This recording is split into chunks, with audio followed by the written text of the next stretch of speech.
Alright, before we start this video, I want you guys to go subscribe to the channel. Go subscribe to the channel right now on the link right now. So yeah, go do that. Go comment, like everything. Go like this video, subscribe to this video, subscribe to the channel 716 TV. Go follow my Instagram at 716. Alright, let them know who's on 716 TV, man.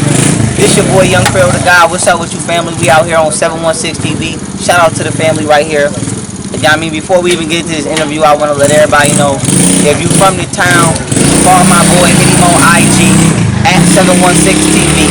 You know what I mean? To come get this interview. You know what I mean? Because we gotta support ours. Ain't nobody bigger than the family.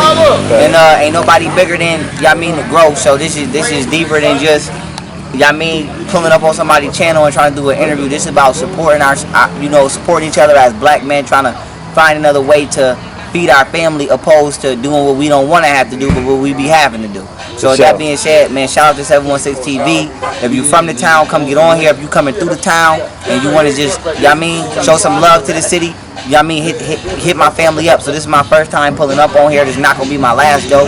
And, you know, shout out to all of the, you know what I mean, all of the family I done seen on here. Everybody from the town that's holding it down and doing their thing, you know what I mean. So, you know what I mean, let's link up and turn up, straight up. So how did you get the name Young Pharaoh, bro? Boom, beautiful question. So, I came across the name, you know what I mean, Young Pharaoh. I call it an attribute, you know what I mean, because I believe that your name is an expression of your personality and your state of psychology. Okay. So when I was like 15 is when I honed in on what my spirit was already locked in on, and that was just black history, but specifically Egyptian culture. So I'm very well versed and aware that we was all around this globe, but my spirit draws me to what we call ancient Egypt or Kemet. So at that time I was young, and I consider myself to be like a reincarnated Pharaoh spiritually. So there we go, Young Pharaoh. You know what I mean? Y'all probably can't see it. It's on one of these sides. I got a damn pyramid on my neck. I was like 15 when I got that. So the title, it just stuck with me, and it's just something I crowned myself due to finding myself spiritually and what I identify with. For sure. So, what part of Buffalo you from, bro?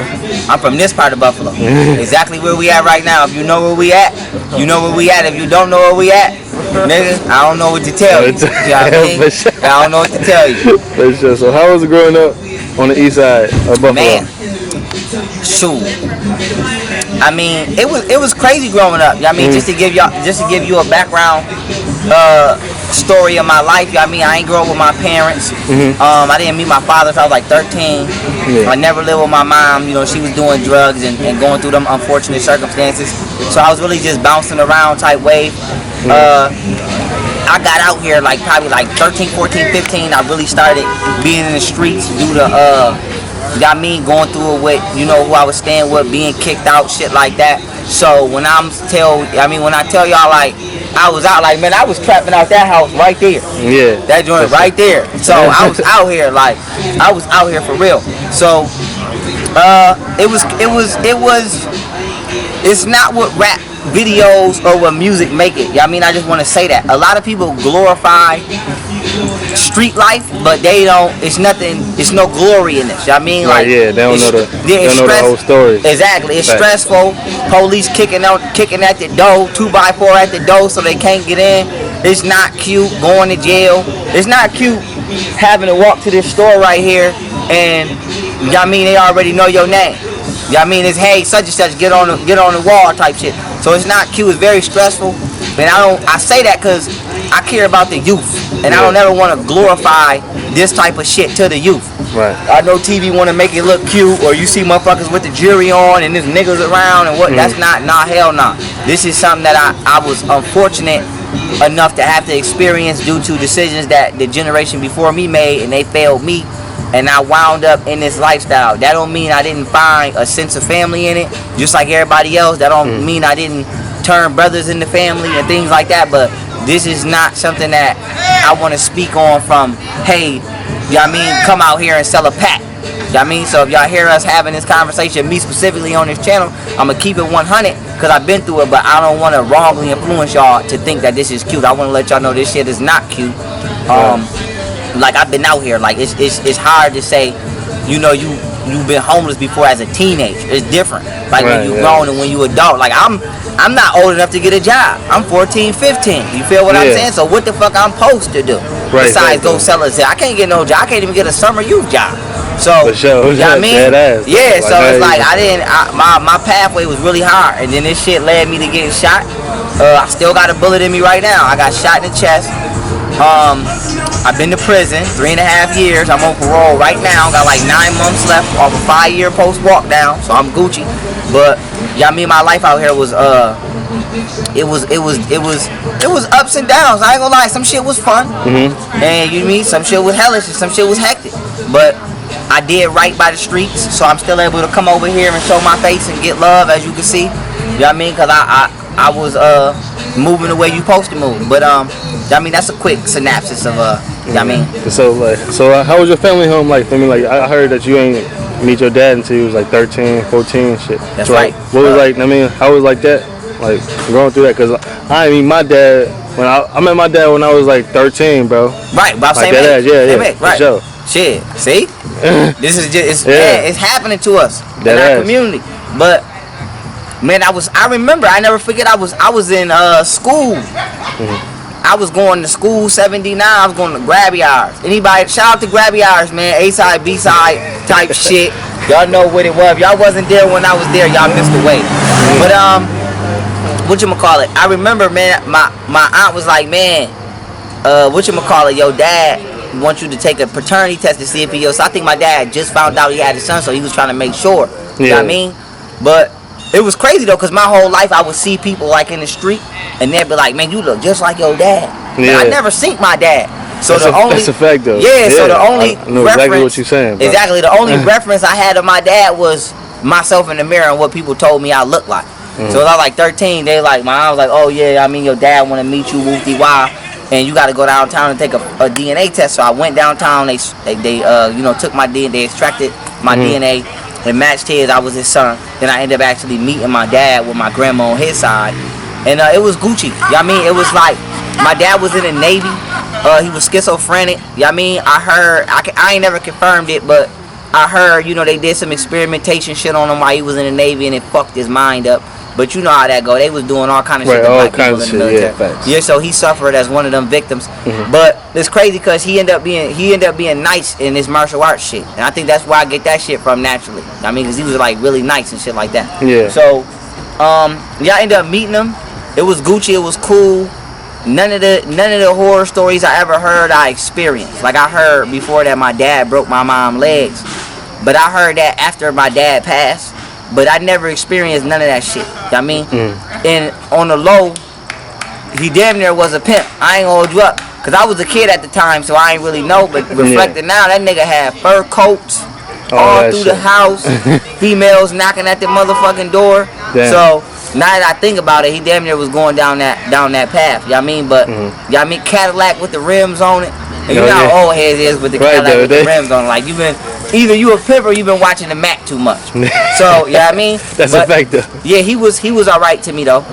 And then he was alright to me as a kid. And then I remember when I got into it with person I was staying with, I don't know if my dad was having a moment or what, but this how I found my way over here, cause I went through some issues in where I was living at. I got kicked out. I got into it with, you know what I mean, somebody who I was living with. And I remember I had went to my dad's house, and when I was knocking at his door, he ain't let me in on some go away type shit. But I don't know if he was having a moment or what. But I remember that joint kind of snatched my soul out my chest. Yeah, like, I mean, give you a reality check, like, damn. Yeah, hell yeah, like, damn, like, I ain't got nowhere to go. Right. And it's Buffalo, nigga, it get cold here. You feel me? So, then I migrated my way over here. I mean, I ain't name dropping, because it was real like that, but, I mean, I had a friend that was around the way, and you know, it's even more wicked when you live where the action at. So I migrated my way over here, and I started taking care of my motherfucking self as a youth. And y'all mean that's just how that situation downplayed. So going into that though, I mean, like, I mean, speaking, like, I mean, you had to, like, I mean, build yourself up type shit basically. Yes, sir. So like, what was the hardest thing growing up in Buffalo type shit? I mean, like, in your eyes type shit. What's the hardest thing you went through type shit? I think what was so difficult growing up in Buffalo is it's no opportunity. It's not like, and I'm not up in other cities, right? Yeah. But it's not like Atlanta or Miami, where the city itself makes money because it's commercial. Right. I mean, you can pan the camera. Pan the camera over there. You see this shit? It's fields and abandoned houses and you know what I'm saying? It's like we basically like Detroit. If somebody somebody blindfold you and take you to Detroit and take the blindfolds off, you're not gonna know that you're not in Buffalo for a minute until you realize, oh, this is Detroit.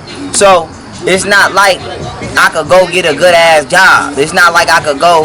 Y'all mean Gucci? I'm Gucci boss. Good luck.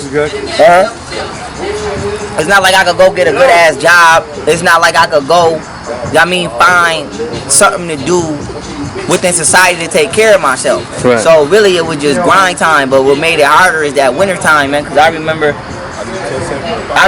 like, for example, I was relying off my hustle. Like, I was living off my hustle. So reing up and all of that, it was different for me. Like, I can't take no loss. Right, if I take a loss, I'm out of here. So really it was just really getting through them winter times. Because I remember things like put my pack in the yard when I'm trying to go hit a lick. My pack been outside too long and the shit froze, so I can't sell nothing till I thaw it out. You feel me? So now I gotta go. It's just extra journeys y'all can't even think of, like walking the motherfucking or paying the fiend to go to ABC Hardware to get you a motherfucking heater so you can heat your shit because it ain't no heat in the spot. Just extra shit your mind not supposed to be going through shit you not supposed to be worrying about as an adolescent. So going through that type shit. I mean, like you selling, you motherfucking putting your pack, you feel me, in the yard and shit. Feel me? Like, did it make you into a man in the US today though? Feel me, type shit, like going through everything. I think my level of perseverance and mental fortitude definitely was grown from this because some of this shit I had to go through, it was either you gonna psychologically break down. It was either you gonna psychologically break down or you gonna become accustomed. Like, you put a nigga in the jungle, either you gonna eat the jaguar or the jaguar gonna eat you. I'm one of the niggas that's gonna wear the jaguar head. You know what I'm saying? So it was like it made me, I wouldn't say into a man, because honestly I don't think I got a man mentality until like a year ago. But it made me into a solid human being. Like, I learned how to be solid internally and mentally on a way that people can't really know. You know what I'm saying? It's like, it's deeper than just not snitching or shit like that. It's like, I know how to go without and be cool and be content and humble. I feel like this shit made me so humble. It's like, I'm good. Like, most people want $1 million. I'd be good with like $10K a month for the rest of my life. Like, it made me so humble because I know what it's like not to have, and I know what it's like to. It bred me into a loyal person. Like, I know what it's like to walk to that store and all I got is $5, and me and my nigga finna split this $5. We about to get a hot pocket and a guzzle type shit. You know what I'm saying? So yeah, it's different. It made me living at literally the bare bar minimum of existence. It just made me super humble, super solid, super loyal, and super in tune with reality. And I just think about it made me very compassionate about the struggles of life that people go through that we ignore because most people ain't going through it. So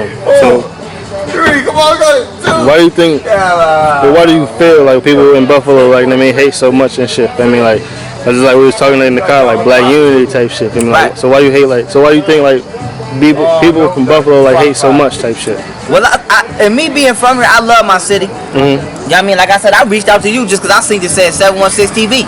I'm like, I'm going to support the guy, period. But I just think this is a city filled with enmity. You know what I mean? If y'all know what enmity is, go look that up. You know what I mean? That's homework assignment. But I think it's a lot of wickedness and hatred in people's spirits.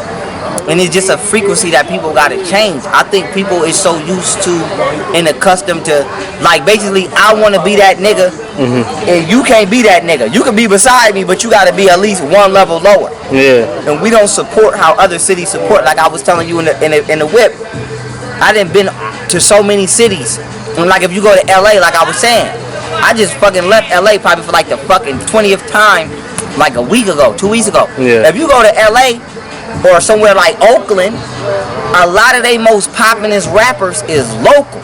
They support each other. You feel me? You go to Atlanta, they support each other. We don't support each other here.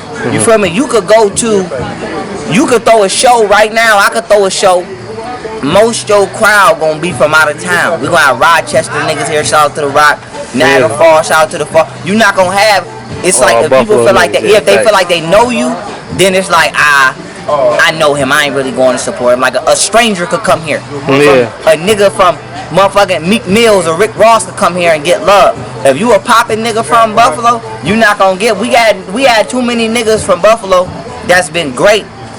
Not even just rapping that should have made it. Yeah. That just didn't get the support that they deserve from this town.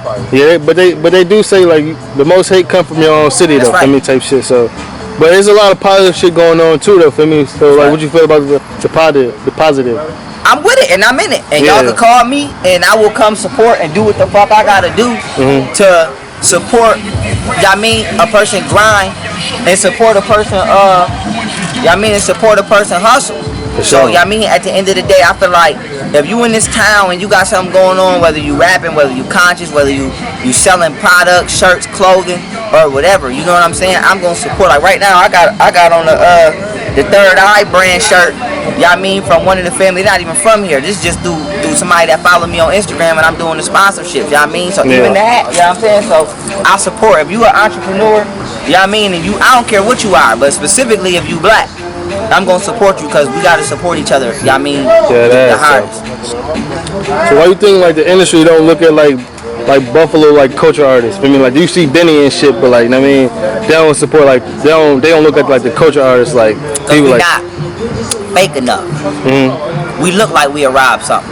You know what I'm saying? We look like we gonna rob something. You can't just call us to the VMAs because we don't look like we not on that. We look like security will fuck around and stop one of us and don't realize we a rapper. So, you know what I mean? So I think that people are not aware of social engineering. And social engineering is important because you got think tanks of people that are psychopaths and sociopaths and narcissists, and they trying to dictate the way that society moves consciously. So, like for example, they on some build a rapper shit. They got a rap, they got a ghostwriter for you, an image for you, and a lot of people don't know. I'm gonna give y'all the game. Record labels can boost your views.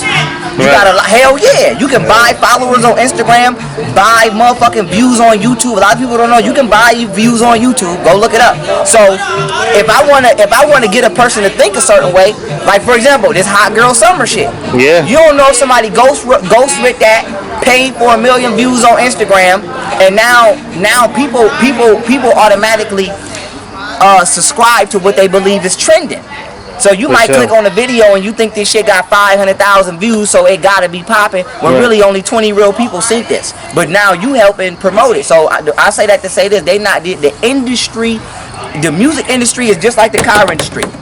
They want you to buy what they selling. They want to design these shits the way that they want them. So when it come to the music industry, they not gonna fuck with nobody that don't fit that criteria. You know what I'm saying? So that's a fact. Yeah. So if you look the part, you willing to go with the part, and you willing to help sway the minds of the masses to what the industry wants you to say, because I'ma end the answer to that question on this. They got shit now where they sending rappers the hooks to their song.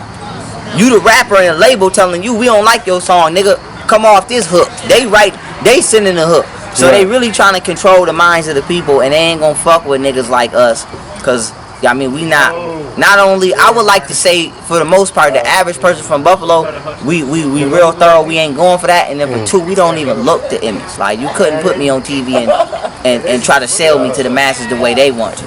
Alright, so going into like rapping and shit, so like I mean you're a rapper and all that. So when did you start rapping though, type shit? I mean I started rapping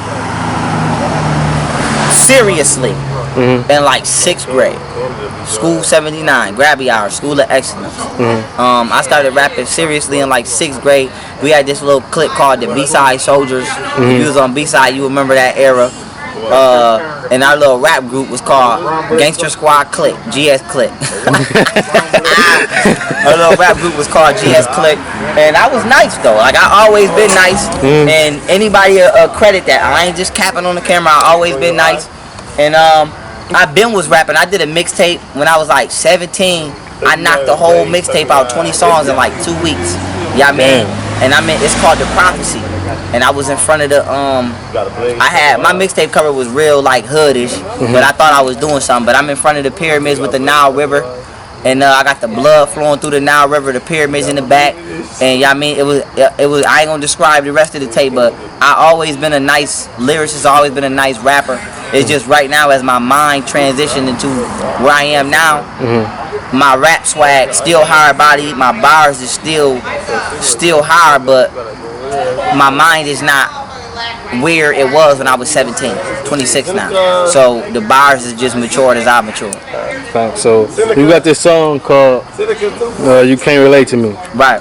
So like, what was like? I mean, like basically like the motive for like that. Like what was the motive? Man, listen, I like my music for me is like therapy. You feel me? So I really be talking to myself. So when I wrote that song, when I don't try to rap, like I wouldn't care about $1 billion. I wouldn't try to rap about luxurious things because you can't relate to people like that. You gotta rap about shit you've been through. Facts, and I like to put pain on the beat because a lot of people silently going through shit. You feel me? So I remember when I wrote that song, I had my son in my hand in the booth holding him and all that. Like, so that song for me was really just something I was going through in my spirit, and I try to write my songs according to how I feel. So like I don't really write music like I'm gonna make this. I just say when I hear a beat, how do I feel, and then I let the words just come. So the first thing that came to my mind was "You Can't Relate to Me." So that whole song is just about shit I've been through, and shit niggas can't relate to. Like the opening bars is, "You could look me in my eyes and see the pain in me. Took some mothers from their sons, I know they hated me. They told me look down deep inside, there's something great in me. And niggas always on my dick, why I can't just be. And if it's all in God's plan, why he forsaking me. And I took loss after loss, you can't relate to me. And it's been trauma, 25 years on my soul. 3.5 plus 5 years on parole. All that anger and that pain, you can't get sober. I wonder how my mama feel cause she ain't get to hold me. I wonder how my father feel cause he ain't get to know me. I wonder how Ira feel cause I ain't have it on me. Did a bid and went right back to trapping. Left for dead and went right back to trapping. You niggas better stop mentioning that trap house. Nigga, I was living in that trap house. You don't know the feeling off them back routes. Nigga, I was living off my last ounce. Re-up short, niggas pinching out my bundle. Somebody stole my pistol, where my gun go? Our last few years, nobody cared for us. They actions turned us into monsters, now they scared of us. What else? And I done met some real niggas in them prison cells. No commie, no mail, they ain't living well. So, I mean, that's just the first verse, but that's real that shit right though. there is that you can't relate. A lot of shit that's in them bars, you can't relate to me. I ain't gotta go to detail, but I mean, that's how I felt. So, what's your plans with the music, bro? Like, I mean, where you want to take this shit? As far as I could take it while keeping my soul. And I mean that. Like, cause I ain't gonna drop. If you don't follow me on social media already, when you start to follow me, you gonna see I'm lit. Like, your favorite celebrities, blue checks, the motherfuckers be in my DMs. You know what I'm saying? So, I mean, I didn't have like people hit me up. This is my boy right here too. You already know. I didn't have people hit me up. And man, you feel like getting this back right? Oh, for sure. You know I can't, you know what I mean? Put some juice in there. You know what I mean? I didn't have people hit me up like for labels and straight tell me like, yo, you nice and you got a big following, which means we don't really gotta market you too much because you already marketable. Right. But they done told me like, but you gonna have to put more drugs and shit in your lyrics and rap more about sex. You know what I mean? As you can see, that verse I just spit, that wasn't about no drugs and sex. Right. That's just about my experience. So I told them, you know I ain't with that. You know what I'm saying? So I'm telling y'all from 100, if you're not independent and you go to a label, depending on where you go, they gon' tweak you. You not gonna be you. They gonna tell you to say what they want you to say. So me personally, I'ma stay independent unless somebody come by me and do me right. Other than that, I'm gonna go independent, and my music is gonna go as far as the people that it pertains to. You know what I mean? It want it. So, are you looking into like more like business than like music type shit? Like, are you looking into like more things than music? You know what? Like merch, like all other shit. I'm gonna do the merch soon, but right now I'm just trying to establish a big revenue on my website, which is youngpharaoh.net. And a regenerative revenue source on my website, because I don't really believe in these social media platforms because they silence you when you say real shit. You don't really got freedom of speech. Facebook, Instagram, YouTube, they block you every time you say some real shit. So really what I want to do is get as many people as I can to subscribe to my website. That's where all my lectures is at. I update it every 2 weeks. I go hard on my website, youngpharaoh.net. And then, you know, I want to utilize that platform to be able to support myself in all other areas. You know what I'm saying? Like, one thing I really want to do is I want to get my bread up to the point where it's come. Because it's one thing to get your bread up, but then you invest in something and it's your last. Right. I got 2 kids. I can't do that to them. You know what I'm saying? If it was just me, I might try it, but I can't do that. I got 2 babies that's relying on me. But what I want to do is I want to get enough people subscribed to my website to where I have some extra bread, and I want to start getting some vocationals. You know what I'm saying? I don't give a fuck. Like, I want to go find me some people that got some electrical. That can teach an electrical trade, a plumbing trade, a carpentry trade. And start some vocationals, you know what I'm saying, and domino effect that, cause that's what we need. You feel me? You could look at these abandoned houses right now, and this is money, but the only reason it's not money to us is cause we don't have the information to tell us that. You know what I'm saying? It's shit that we see that people don't see, and we say, oh, we can make some money. If the average, can you tell them turn it down a little bit? Hey yo, TP, could you turn that down real quick so the camera don't catch it? Listen, I'm almost done. Thank you. Alright, so we edit that. So boom. So, like, the average person, they like, you don't know benefit if you're not trained in a field to benefit from. You know what I'm saying? Facts, yeah. So if your average black person see a bandy, the first thing we thinking of is, oh, we trapping out that. Trap out that. A white person see that, oh, they fixing that up and selling that. That's a real estate move. So it's like, if you look at black people, we complain about shit like gentrification. But why do it take somebody else who don't live over here, don't give a fuck about us over here, to come over here and fix our shit up and profit off our shit when we could have did that? You know what I'm saying? Yeah, niggas don't be thinking like that though. They don't care. It's 30 niggas on the corner. What's up, baby? It's 30. Chilling. Interview status. That's right. Interview status. That's right. That's right. It's 30 niggas. It's 30 niggas on the corner. Right. Getting all this money, and not one of them niggas say, hey, let's jump into real estate. Yeah. Shit, you know what I'm saying? If you could go to the auction and get a house to trap out of, you can go to the auction and get a house to fix that bitch up. You know what I'm saying? And sell it and put everybody on. So that's what I want to do. I want to get my money up and go on like a franchise of vocationals, man. You feel what I'm saying? And not even just for here, just around the motherfucking country. So it's like, if you coming out of high school, you know what I'm saying, you can get a vocational, because niggas want to go to college and get in debt. That's fine, that's what you want to do. Right, like that. But 57% of black people that got master's degrees don't got no job. And then the other percentage, you got to compete with a certain ethnicity, and they gonna pick them over you all day. Sorry to tell you that. So you got motherfuckers with master's degrees managers at McDonald's. But one thing about a vocational, a nigga need them pipes fixed. A nigga need them pipes burst, especially somewhere like Buffalo. You know, them wintertime that temperature burst them pipes. So you gonna eat if you on the East Coast, especially, and you doing vocational. They build houses from the ground up. You feel what I'm saying? You got millionaires building houses from the ground up. So we got too much money. Like, a motherfucker spend all that money on a chain and a car when you could have started a construction company and went and started getting contracts. You know what I'm saying? Look at this motherfucking field and these abandoned houses. Somebody started vocational here, go down to City Hall, get a contract with the city, and the city motherfucking give you a grant and put money in your pocket to fix this shit up. But don't it like start off with your credit though, feel me? Like, it don't matter? Or man, money talk. Yeah, you ain't need no credit when you got the money. Niggas got the money. No, niggas got the money. Man, I could spin off this car right now and go talk to 5 niggas and come up with that money right now. We could do it. It's just that's not what's on niggas' mind. Right. One thing I learned about people ending on this is they don't want what they want unless it's the way they want it. Like, somebody could be making $5,000 a week hustling, and then you can tell that same person, yo, I give you $5,000, the same amount of money you make hustling, but it's at a job. Right, and a nigga like, well, legit money now. Yeah, but a nigga working a job is not cool. That's not popping. Right, the females don't like that. Yeah. So I seen the stat today that had 140,000 shares, where the female was like, a nigga that go to work and come home and play the game is whack. What? Right. So how is he whack? But a nigga that's in the streets and he leave the house and it's not guaranteed that he gonna come back in that house. You feel me? Or you get impregnated by a nigga that die or go to jail. That's not whack. So you being a single mother because your baby father is dead or in jail. That's not whack.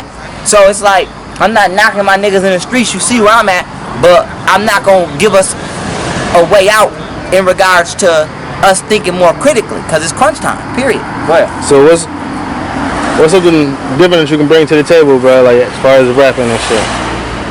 Keeping that shit real. Keeping it real. And saying shit that I really, been through and really lived, and not putting on no show or trying to be trending. You feel me? Because I don't rap to please motherfuckers. I rap because this shit is a way for me to get out, energetic blockages that just been through with me for years, and shit that just been sitting in my chakras and sitting in my subconscious mind. You feel me? You got to get that shit out. Some people draw, some people do poetry, some people rap. You feel what I'm saying? So that's what I do. So what's some artists that you want to work with in town though? Jada Kid. Oh, you said the town? Yeah. I heard work where Jada was finna. That's my nigga. I'm willing to work with anybody in the town that's 100. As long as you 100, I want to fuck with you. I want to be that person to practice what he preach. I'm always talking about we need to support each other, especially in the town. I'm willing to work with anybody. I done did features with Soprano, shout out to Prano, J Mills, Mac Mills, shout out to Mills on Wheels. Man, I got some features with a couple people from the town. So, whatever I could do to help you potentially feed your family, that's what I'm willing to do. So if you from the town and you trying to jump on the track, let's get it on. Straight up. So if you had the opportunity to sign to a major label or stay independent, what would you do, bro? I would, and both bring success. Yeah. I would stay independent all day. All day. Sure. Yeah. Dead ass. I be asking niggas that same question. They be like, I'm a sign. Like, why? Only time I need somebody to do something for me is if I don't know how to do it. Yeah. Like, I know how to market myself. Right. I know how to make music. I got niggas that I can email my shit to engineer my shit to where it's quality to be on the radio. Right. So it's like, as far as a record label, I would probably need them for like distribution and marketing on a broader platform. But one thing about social media, you can market yourself. Right. You could go viral yourself. You know what I'm saying? Yeah. So, whatchamacallit, as long as I stay on the path, listen, I'm fighting, I'm rapping, and I'm lecturing. So, when one of them pop off, the rest gonna pop off. Facts. You know what I'm saying? That's just how I see it. So, tell me your top 5 rappers in the town, if you can name 5. Shit, I'ma name me, Prano, J Mills. Still 2 more. You know what? I'ma name some classic niggas that I used to listen to when I was young. You know what? Me, Prano, J Mills, J Duke, and 2 Chainz Benny Man. You feel me? I remember I had this motherfucking DVD. I don't remember what it was. Don't have me get that line. And I used to listen to that song that nigga. What's that song that nigga 2 Chainz did? He shot the video on Fillmore back in the day. And niggas like, come on, you know what I'm talking about. And he came off the remember he had that mixtape out and Lil Wayne came off the back on my Grizzy beat and he came off it too. I can't remember back that far, bro. I'm about to have to get on YouTube in a minute. But that's who I'ma name. Who I'ma name. Alright, so tell me one of your crazy studio stories or a funny studio story if you got one. Let me think. Man, listen.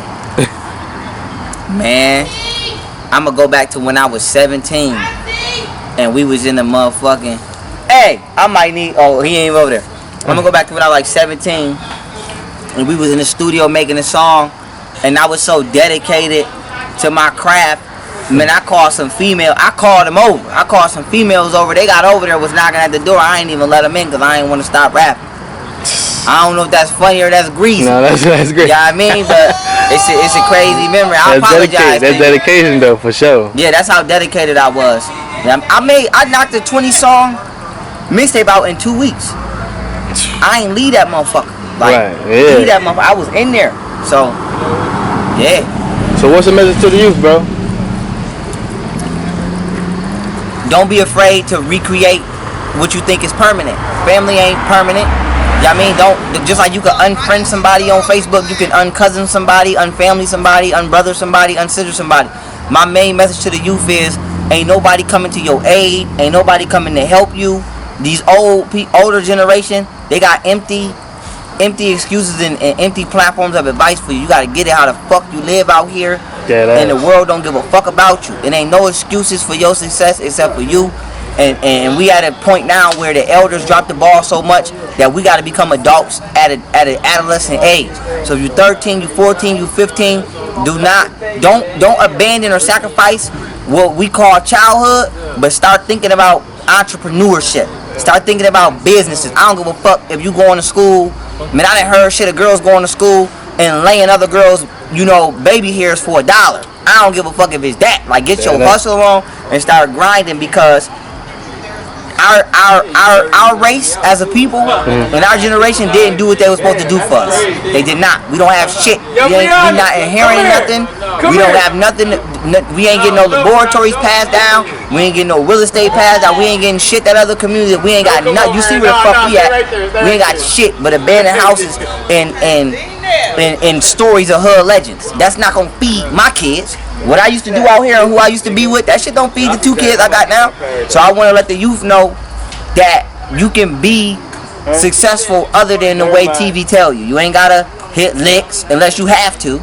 You ain't gotta dribble a basketball or run a football up a field. Use your motherfucking mind. You feel me? If you an artist, utilize social media. Start doing drawings for people.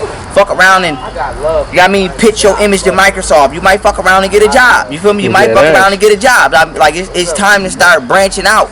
You feel me? And I say that because one thing about our community, we don't have unity, but we make people feel guilty when they become successful outside our community. For example, you could have a black-owned business, right? And niggas will walk by your business every day, all motherfucking day. Won't support you. Soon as somebody that's not black come say, hey, I believe in this.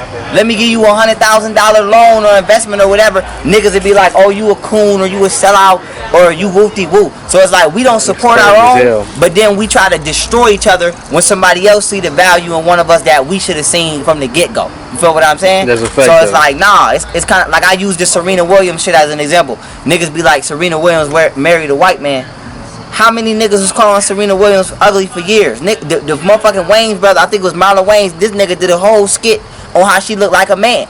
So if niggas ain't right though, yes, that shit is too funny though. But I'm saying, if we your people, we be your brother. Even if I'm not attracted to you, I'm attracted to you as a sister.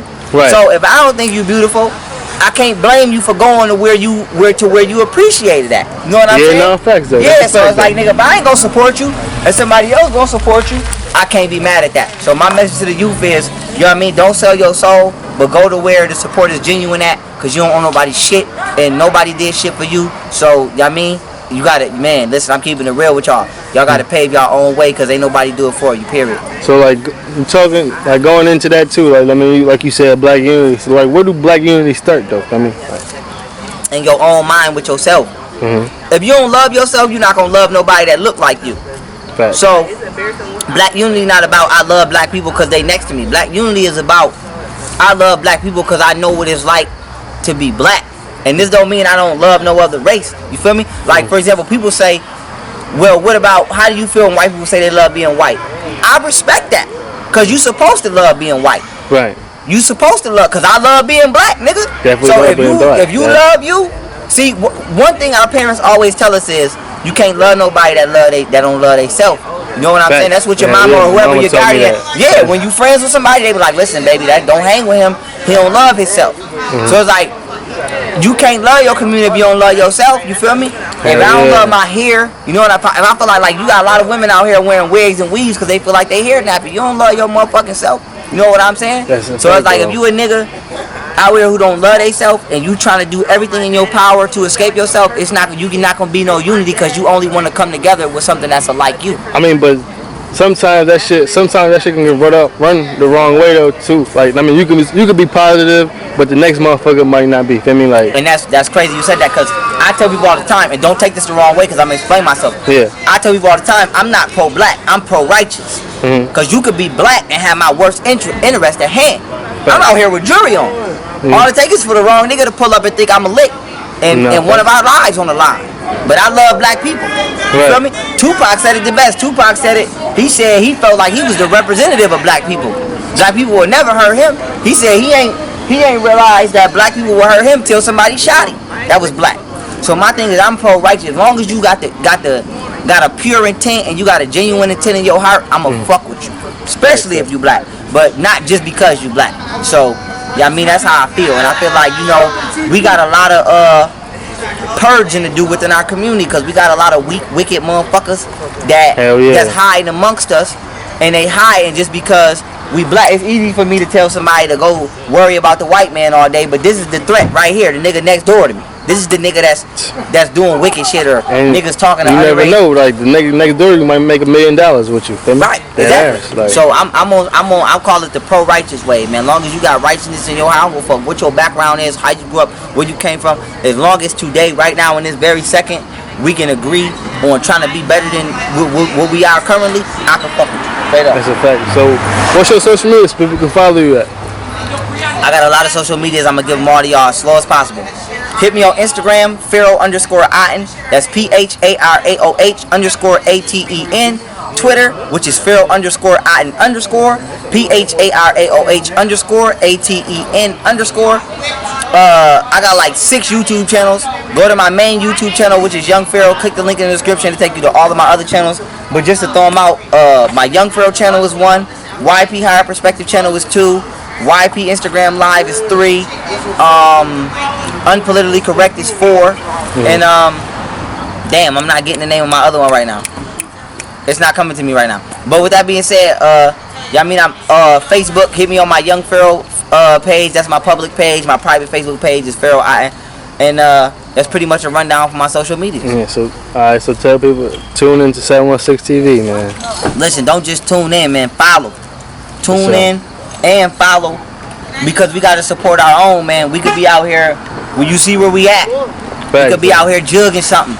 We out here trying to pave a different way and make it against all odds. So don't just follow. I don't give a fuck if you from Buffalo or not. If you watching this and you from my platform, follow my man, follow my brother right here and support him, because he doing something out of an effort to make something out of himself, versus us putting a pistol to you and telling you come up off that.